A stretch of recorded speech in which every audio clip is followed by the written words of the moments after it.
अरे आज हमारे ही खैरी रैयत बा,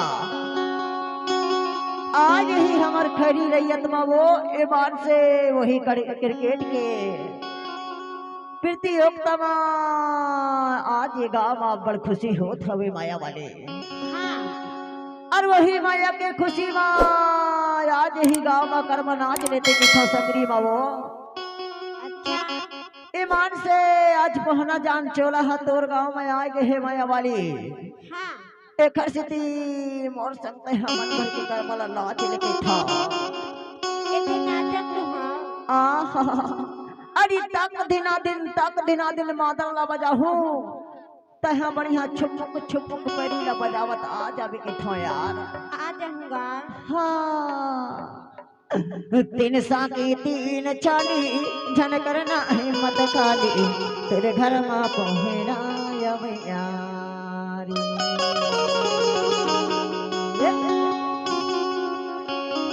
हर हाय वो माया हाय गा संगी तेरे घर में पहुँचना यारी।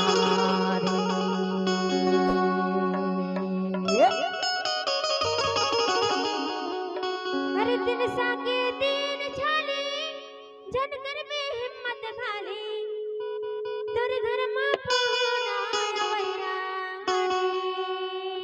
ऐसे अरे हारे माया के मारे तोरे घर में पहुंचना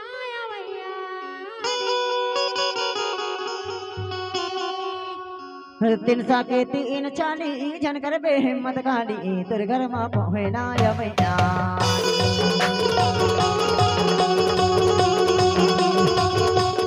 हाय ओ माया के मारे तेरे घर में पहुँचना मैया।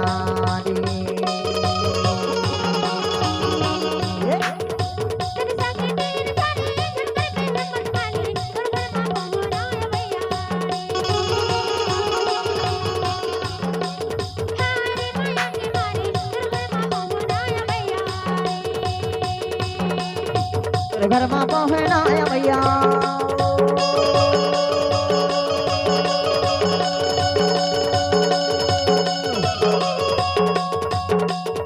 तोर घर में पहुँचना भैया हाय भैया तोर घर में पहुँचना भैया।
नहाले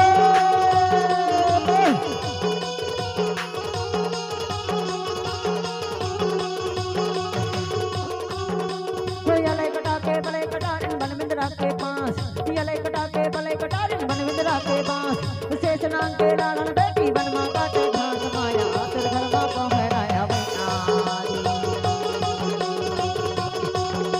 हर शेष नांग के लालन